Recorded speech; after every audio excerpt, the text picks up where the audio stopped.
ഞാൻ കൊടുത്തുവെന്നോർത്ത് എന്റെ റിലേറ്റീവ്സ് പോലും എന്റെ കുടുംബം പോലും എന്നോട് എതിർത്തിരിക്കുകയാണ്. എന്തിനു കൊടുത്തു എന്ന് എന്നോട് ചോദിച്ചപ്പോൾ കുടുംബസ്വത്ത് ഞാൻ കൊടുത്തതെന്ന് വെച്ചാൽ 2 അനാഥ ബാല്യങ്ങളെ ഓർത്ത് ചെയ്തതാണ്. പക്ഷെ ഇപ്പോൾ എനിക്ക് തീരാത്ത ദുഃഖവും പുറത്തിറങ്ങാൻ കഴിയാത്ത മനോവേദനകളുമാണ്.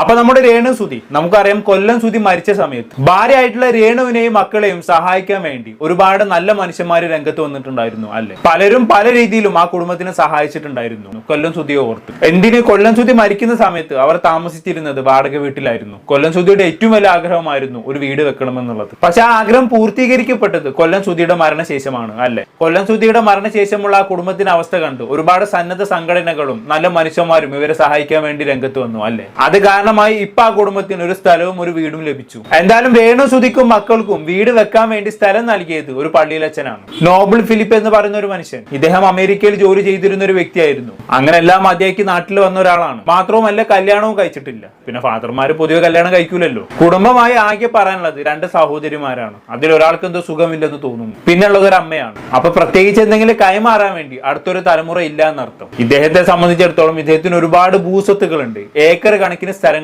അതിലെ പല സ്ഥലങ്ങളും ഇദ്ദേഹം പാവങ്ങൾക്ക് വേണ്ടി വീതിച്ച് നൽകിയിട്ടുമുണ്ട്. എന്തായാലും അങ്ങനെ പോയിക്കൊണ്ടിരിക്കുകയാണ് രേണുസുതിയുടെയും കുടുംബത്തിന്റെയും അവസ്ഥ കണ്ട് ഇദ്ദേഹം 7 സെന്റ് സ്ഥലം ആ കുടുംബത്തിന് നൽകുന്നത്. വളരെ നല്ലൊരു ഇന്റൻഷനോട് കൂടി നൽകിയതായിരുന്നു ആ സ്ഥലം. പക്ഷെ ഇപ്പൊ ഞാൻ ഇതിനെ കുറിച്ച് പറയാനുള്ള കാരണം എന്താണെന്ന് വെച്ചാണെങ്കിൽ, കുറച്ച് ദിവസങ്ങൾക്ക് മുമ്പേ രേണുസുതി അങ്ങോട്ട് പോയ സമയത്ത് അവിടുന്ന് കുറച്ച് ഓൺലൈൻ മാധ്യമങ്ങൾ രേണുസുതിയോട് ചില ചോദ്യങ്ങൾ ചോദിക്കുകയുണ്ടായി. ആ ചോദ്യമാണ് എന്നെ വീഡിയോ ചെയ്യാൻ പ്രേരിപ്പിച്ചത്. നിങ്ങൾ എന്തായാലും അതൊന്ന് കേട്ടു.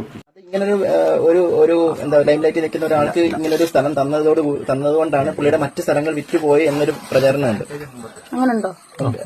അല്ല, അത് മാർക്കറ്റ് ചെയ്തുകൊണ്ട് പുള്ളി സെയിൽ ചെയ്യുന്നു എന്നാണ് പറയുന്നത്.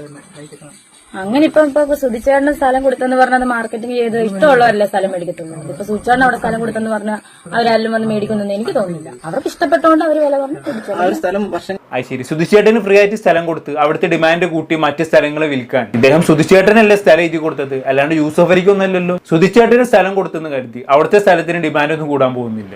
എന്ത് ബ്ലണ്ടർ ചോദ്യമാണോ അതൊക്കെ. അവിടെ സുധിച്ചേട്ടന് കൊടുത്ത സ്ഥലത്ത് ഇവർ നിർമ്മിച്ചത് വീടാണ്, അല്ലാണ്ട് ഷോപ്പിംഗ് കോംപ്ലക്സ് ഒന്നല്ല. അങ്ങനെയാണെങ്കിൽ പിന്നെയും ഈ ചോദ്യം ചോദിക്കാം, സ്ഥലത്തിന് ഡിമാൻഡ് കൂടാൻ വേണ്ടിയിട്ടല്ലേ ഇങ്ങനെ കൊടുത്തതെന്ന്. ഇതൊരുമാതിരി സ്ഥലം കൊടുത്ത ആളെ കരിവാരി തേക്കാൻ വേണ്ടി മനഃപൂർവ്വം ചോദിച്ച പോലുണ്ട് അല്ലെ. എന്തായാലും നല്ല രീതിയിൽ തന്നെ രേണുസുതി ഈ ചോദ്യത്തിന് ടാക്കിൾ ചെയ്തിട്ടുണ്ട്. അത് പറയാതെ വയ്യ. സുധിച്ചേട്ടൻ അവിടെ സ്ഥലം കൊടുത്തെന്ന് കരുതി എല്ലാവരും വന്ന് മേടിക്കുമെന്ന് എനിക്ക് തോന്നുന്നില്ല. ഇഷ്ടപ്പെട്ട് കഴിഞ്ഞാണെങ്കിൽ മേടിക്കും, അത്രേ ഉള്ളൂ എന്നുള്ള രീതിയിൽ. പക്ഷെ ആ ചോദ്യത്തെ രേണുസുതി ഈ രീതിയിൽ ടാക്കിൾ ചെയ്തെങ്കിൽ കൂടി രേണുസുതിക്ക് സ്ഥലം കൊടുത്ത ഈ വീഡിയോ കണ്ട അച്ഛന് നല്ല രീതിയിൽ തന്നെ കൊണ്ടുവന്നുള്ളതാണ്. എങ്ങനെ കൊള്ളാതിരിക്കും, അമ്മാതിരി ചോദ്യമല്ലേ ചോദിച്ചത്. എന്തായാലും ഇതിനെല്ലാം മറുപടി എന്നോണം ഇങ്ങനെയുടെ ഒരു വോയിസ് പുറത്തിറങ്ങിയിട്ടുണ്ട്. നമ്മളെന്തായാലും ഒന്ന് കേട്ടോക്കാം. ഈ കൊല്ലം സുധി എന്ന് പറയുന്ന ഒരു കലാകാരനെ ഞാൻ ജീവിതത്തിൽ നേരിട്ട് കണ്ടിട്ടില്ല.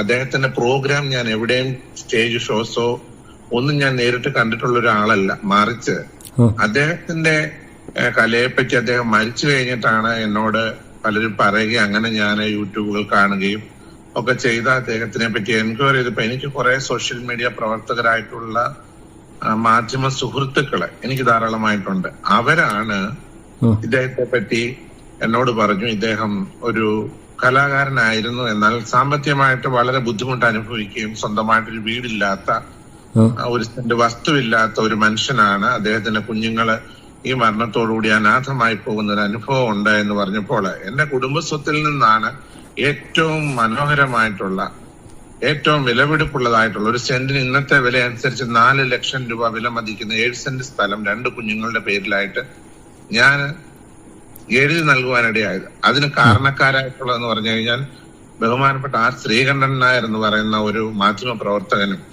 അദ്ദേഹം പോലെ തന്നെ എന്റെ ഒരു അടുത്ത സുഹൃത്ത് രാഹുൽ ഇരുമ്പുകുഴി എന്ന് പറയുന്ന ഒരു മാധ്യമ സുഹൃത്തും കൂടെയാണ് എന്നോട് റിക്വസ്റ്റ് ചെയ്ത് ആർ ശ്രീകണ്ഠൻ നായർ എന്ന് പറയുന്ന ഒരു കേരളം ലോകം അറിയുന്ന, മലയാളികൾ അറിയുന്ന ഒരു വലിയ മാധ്യമ പ്രവർത്തകൻ എന്നോട് പറഞ്ഞു, ഏറ്റവും നല്ല ഒരു പ്ലോട്ട് ഈ കുഞ്ഞുങ്ങൾക്കായിട്ട് നൽകുകയാണെങ്കിൽ അത് വളരെ നല്ലതായിരിക്കുമെന്ന് റിക്വസ്റ്റ് ചെയ്തതിന്റെ ആ റിക്വസ്റ്റിനെ റെസ്പെക്ട് ചെയ്തിട്ടാണ് ഞാൻ ഒരു 7 സെന്റ് സ്ഥലം ഈ 2 മക്കൾക്ക് നൽകിയത്. എന്തായാലും വളരെ നല്ലൊരു ഉദ്ദേശത്തോടെ, നന്മ ഉദ്ദേശിച്ച് മാത്രമാണ് ഇദ്ദേഹം ഇവർക്ക് ഇങ്ങനെ ഒരു സ്ഥലം എഴുതി കൊടുത്തത്. അതിന് ഈ രീതിയിലൊക്കെ വളച്ചൊടിക്കാന്ന് പറഞ്ഞാൽ സ്ഥലത്തിന് ഡിമാൻഡ് കൂട്ടാൻ വേണ്ടി ചെയ്തതാണെന്നൊക്കെ പറഞ്ഞു കഴിഞ്ഞാണെങ്കിൽ ആർക്കാണ് നോവാതിരിക്കുക അല്ലേ? ഇപ്പൊ രേണുസുതിക്ക് ഫ്രീ ആയിട്ട് സ്ഥലം കൊടുത്ത് ഈ ഫാദറിന്റെ ഒരു മാനസികാവസ്ഥയെ കുറിച്ചാണ് ഞാൻ ആലോചിക്കുന്നത്. എന്തായാലും ബാക്കിയോട് കേട്ടോക്കാം. ഏതോ ഒരു സോഷ്യൽ മീഡിയയിലെ ഒരു വ്യക്തി ചോദ്യം ചെയ്യുകയുണ്ടായി, നിങ്ങളെ മെയിൻ ലൈനിൽ നിൽക്കുന്ന അല്ലെങ്കിൽ ലൈം ലൈനിൽ നിൽക്കുന്ന നിങ്ങളെ മുൻനിർത്തിക്കൊണ്ട് ആ പുരോഹിതൻ ഈ വസ്തുക്കൾ വിറ്റു, അദ്ദേഹം നിങ്ങളെ വെച്ച് കച്ചവടം നടത്തി കാശുണ്ടാക്കി എന്നൊക്കെ. എത്ര അർത്ഥശൂന്യമായ സംസാരമാണ് ആ സോഷ്യൽ മീഡിയ പ്രവർത്തകൻ ഈ സ്ത്രീയോട് ചോദ്യം ചോദിക്കുന്നു. പക്ഷെ അവരതിന് തക്കതായ ഉത്തരം കൊടുക്കുന്നുണ്ട്. എനിക്ക് അങ്ങനെ തോന്നുന്നില്ല. വസ്തു വാങ്ങാൻ ഒരാൾ വന്നു കഴിഞ്ഞാൽ പണം ഉണ്ടെങ്കിൽ വസ്തു ഇഷ്ടപ്പെട്ടു കഴിഞ്ഞാൽ അത് വാങ്ങുക എന്നുള്ളതല്ലാതെ ഈ കുടുംബത്തിന്റെ പേര് പറഞ്ഞ് എന്നോട് ആരും വസ്തു വാങ്ങാൻ ഇവിടെ വരാറില്ല. അപ്പൊ ഇത്യാദി പല കാര്യങ്ങള് എന്നെ മനോവേദനപ്പെടുത്തിക്കൊണ്ട് ഇത് കൊടുത്തതിന് ശേഷം എനിക്ക് യാതൊരു അഡ്വാൻറ്റേജും ഉണ്ടായിട്ടില്ല. എനിക്ക് ഡിസഡ്വാൻറ്റേജ് അല്ലാതെ ഒരു അഡ്വാൻറ്റേജും ഇല്ല. ഈ കോള് റെക്കോർഡ് ചെയ്യണം. കാരണം ഞാൻ കൊടുത്തുവെന്നോർത്ത് എന്റെ റിലേറ്റീവ്സ് പോലും എന്റെ കുടുംബം പോലും എന്നോട് എതിർത്തിരിക്കുകയാണ്. എന്തിനു കൊടുത്തു എന്ന് എന്നോട് ചോദിച്ചിട്ടാകുമ്പോൾ ഞാൻ എന്റെ പേഴ്സണൽ, എനിക്ക് അവകാശപ്പെട്ട എന്റെ പേരിൽ സർവ്വ സ്വാതന്ത്ര്യമായി ഞാൻ അനുഭവിക്കുന്ന ഈ കുടുംബസ്വത്ത് ഞാൻ കൊടുത്തതെന്ന് വെച്ചാൽ 2 അനാഥ ബാല്യങ്ങളെ ഓർത്ത് ചെയ്തതാണ്.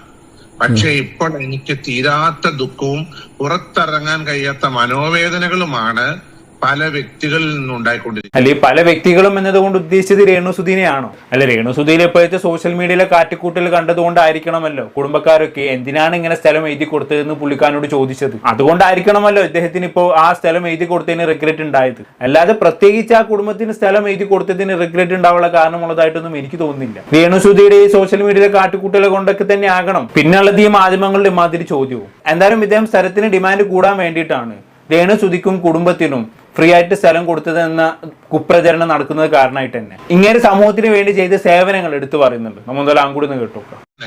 കാരണം ഞാൻ ചെയ്തത് എനിക്കൊരു പേര് കിട്ടാൻ വേണ്ടിട്ടോ, ഇദ്ദേഹത്തിന് ഞാൻ ഓപ്പൺ ആയിട്ട് പറയാം, കൊല്ലം സുധിയുടെ 2 മക്കൾക്ക് ഇത് കൊടുത്തെന്നോർത്തോണ്ട് എനിക്ക് എന്തോ വലിയ നേട്ടം എന്ത് നേട്ടം എനിക്കുണ്ടാകേണ്ടി?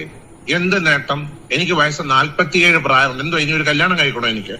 അതോ എന്റെ 2 ഒരു സുഖമില്ലാത്ത ഒരു സിസ്റ്ററുണ്ട്, എനിക്ക് ഓർമ്മയില്ലാത്തൊരു പെങ്ങളുണ്ട്, അല്ലെങ്കിൽ എനിക്ക് 46 വയസ്സുള്ള ഒരു സഹോദരി ഉണ്ട്. ഞങ്ങൾക്ക് എന്താ ആവശ്യം ഇതിനുള്ളത്? എന്റെ അമ്മ ഒരു പ്രായം 73 വയസ്സുള്ള ഒരു മദറുണ്ട്. ഞങ്ങൾക്ക് എന്തോ ആവശ്യം കിട്ടാൻ വേണ്ടിയിട്ടാ ഞങ്ങൾ ഇത് കൊടുക്കാൻ പോയത്? ഞങ്ങൾ ഇത്രമേ ചിന്തിച്ചു. ഞാനിവിടെ 1 ഏക്കർ ഭൂമി അല്ലാതെ 7-10 കുടുംബങ്ങൾക്ക്, അനാഥമായിട്ട് കിടക്കുന്ന നിർധന കുടുംബങ്ങൾക്ക് ഞാനിവിടെ 1 ഏക്കർ ഭൂമി നൽകി. അത് 3 സെന്റ് വെച്ച് ഞാൻ ഓരോ കുടുംബങ്ങൾക്ക്, ഒരു 10ഓളം കുടുംബങ്ങൾക്ക് അതെഴുതി നൽകിയിട്ടുണ്ട്. ഇവിടെ അയ്യപ്പ സേവാ സമിതിക്ക് ഒരു ക്ഷേത്രമില്ലായിരുന്നു, അതിന് 5 സെന്റ് സ്ഥലം ഞാൻ വില കൊടുത്ത് വാങ്ങി അമ്പലം പണിതു കൊടുത്തൊരു വ്യക്തിയാണ്. അതുപോലെ തന്നെ ഇവിടെ SNDP ക്ഷേത്രത്തിലേക്ക് പോകാൻ അവർക്ക് വഴിയില്ലായിരുന്നു. 27 സെന്റ് സ്ഥലം ആ ക്ഷേത്രത്തിലേക്ക് പോകാൻ വഴി കൊടുത്തൊരു വ്യക്തിയാണ്. അതൊക്കെ ഞാൻ കൊടുത്തത് എനിക്ക് പേരുണ്ടാകുക എന്നുള്ളതിൽ, മറിച്ച് ഞാൻ US നിന്നും വിദേശത്തു നിന്നും ഇവിടെ മടങ്ങി വന്നപ്പോൾ ഇവിടെയുള്ള പൊതുസമൂഹത്തിൽ പല ആൾക്കാർ എന്നോട് വന്ന് പറഞ്ഞു, ഇങ്ങനെ പല പ്രയാസങ്ങളിൽ കഴിയുന്ന ആൾക്കാരുണ്ട്, അല്ലെ അങ്ങനെ ആവശ്യങ്ങളിൽ കഴിയുന്നവരുണ്ട്, പല വേദനകളിൽ ഇരിക്കുന്നുണ്ട്. അവരെ ഇവിടുത്തെ തൃക്കൊടിത്താനം പഞ്ചായത്തിൽ 9-ാം വാർഡിൽ 3 സെന്റ് സ്ഥലം ഒരു അംഗൻവാടി പണിയാൻ ഏറ്റവും കണ്ടായ സ്ഥലം ഞാൻ നൽകി. അങ്ങനെ എണ്ണി പറയാനാണെങ്കിൽ ഒരുപാട് കാര്യങ്ങൾ ഞാൻ ചെയ്തു. അല്ലാതെ കൊല്ലം സുധിയുടെ 2 മക്കൾക്ക് എന്തോ കൊടുത്തിട്ട് എനിക്ക് എന്തോ കിട്ടി എന്നൊക്കെ പറയുന്നത് കേൾക്കുമ്പോ ഉണ്ടല്ലോ, പുച്ഛമെന്നല്ലാതെ വെറും പുച്ഛമാണ് എനിക്ക്. സത്യം പറഞ്ഞാൽ ഞാൻ ഇത് കൊടുത്തതിനെ ഓർത്ത് ദുഃഖിക്കുന്നു, അങ്ങേയറ്റം ദുഃഖിക്കുന്നതിന് കാരണം സോഷ്യൽ മീഡിയയിൽ എന്നെ അങ്ങ് അവഹേളിക്കാണ് ഒരു വിഭാഗം ആൾക്കാർ. സത്യം, നമ്മൾ നല്ലത് വിചാരിച്ച് ചെയ്ത സേവനങ്ങൾ ഇങ്ങനെ എടുത്ത് പറയേണ്ടി വരിക എന്ന് പറയുന്നത് തന്നെ വല്ലാത്തൊരു വൃത്തികെട്ട അവസ്ഥയാണ്. ഇങ്ങനെ ചെയ്ത സേവനങ്ങൾ ഇങ്ങനെ എടുത്തെടുത്ത് പറയുന്നത് നിവൃത്തികേടുകൊണ്ട് പറയുന്നതാണ്. ഇങ്ങനെ കുറിച്ച് ഇങ്ങനെയൊക്കെ പ്രചരിക്കുന്നത് കൊണ്ട് പറഞ്ഞു പോയതാണ്. ഇനി ഇതൊക്കെ കേട്ട് ഇങ്ങനെ സ്വയം പൊക്കിയാണെന്ന് വിചാരിച്ചാലും തെറ്റിദ്ധരിക്കേണ്ട. ഇങ്ങനെ ഒരു അവസ്ഥ നമുക്ക് വന്നാൽ നമുക്ക് മനസ്സിലാകും ഇതിന്റെ ദണ്ണം എത്രത്തോളം ഉണ്ടാകുമെന്നുള്ളത്. എന്തായാലും ബാക്കിയൂടെ കേട്ടോ. ഒന്നും അറിയാത്ത കുറച്ച് വ്യക്തികൾ വന്ന് ഈ സ്ത്രീ എവിടെങ്കിലും വന്നിരിക്കുന്ന ഉടനെ അവന്റെ യൂട്യൂബിന് എന്തെങ്കിലും ഒരു പേര് കിട്ടാൻ വേണ്ടിയിട്ട്, അല്ലെ അവന്റെ യൂട്യൂബിന് 10 വ്യൂവേഴ്സിന് കിട്ടാൻ വേണ്ടിയിട്ട് പൊതുസമൂഹത്തിൽ ആദരണീയരായി ജീവിക്കുന്ന വ്യക്തികളെ കരിവാരി തേച്ചുകൊണ്ടുള്ള സംസാരം. ഞാൻ ആ വ്യക്തിയെ കാണുവാൻ എനിക്ക് ആഗ്രഹമുണ്ട്. അവർക്കെതിരെ മാനനഷ്ടത്തിന് കേസ് കൊടുക്കണം താല്പര്യപ്പെടുകയാണ്, നിയമപരമായി മുന്നോട്ട് പോകണം താല്പര്യപ്പെടുന്നുണ്ട്. കാരണം ഇങ്ങനെയുള്ള ഇനി ഈ കേരളത്തിൽ ആരെങ്കിലും ഒരു പാവങ്ങളെ സഹായിക്കാൻ ചെറുപ്പക്കാർ ഇങ്ങനെ മുൻപോട്ട് വരുമോ? ഇനി ആരെങ്കിലും ഇങ്ങനെയുള്ള നിരാശപ്പെടുത്തുന്ന പ്രവർത്തനം ഉണ്ടായി നമുക്ക് ഒരാളെ സഹായിക്കാൻ സത്യം ഇങ്ങനെയൊക്കെ ആയിക്കഴിഞ്ഞാണെങ്കിൽ നമ്മുടെ മനസ്സിനെ നമുക്ക് മടുത്തു പോകും. ഇനി ഒരാളെയും സഹായിക്കാൻ തോന്നത്തില്ല. എന്തായാലും ഇവർക്കെതിരെ നിയമപരമായി തന്നെ പോകണമെന്ന് തന്നെയാണ് എന്റെ അഭിപ്രായം. ഇനി മയക്കും പിടിച്ച് ഇവന്മാരൊന്നും ഇമാതിരി ചോദ്യങ്ങൾ ആരോടും ചോദിക്കാൻ തുനിയരുത്. അല്ലെങ്കിൽ ഈ ഓൺലൈൻ മീഡിയക്കാരെ കൊണ്ട് പലരും പൊറുതിമുട്ടി നിൽക്കാൻ. നാലാൾ അറിയപ്പെടുന്ന ആരെങ്കിലും എവിടെയെങ്കിലും വെച്ച് കണ്ടു കഴിഞ്ഞാണെങ്കിൽ അപ്പൊ ഇറങ്ങിക്കോളും മയക്കും പിടിച്ചിട്ട്. എന്നിട്ട് ഒരുമാതിരി കോണത്തിൽ ചോദ്യങ്ങൾ അങ്ങ് ചോദിച്ചു വിടും. ഈ ചോദിക്കണം എന്തിനാണ്? അപ്പുറത്തുള്ള ആളെ വായിൽ നിന്നും എന്തെങ്കിലും മോശമായിട്ടുള്ള കാര്യങ്ങൾ വീണ് കിട്ടണം.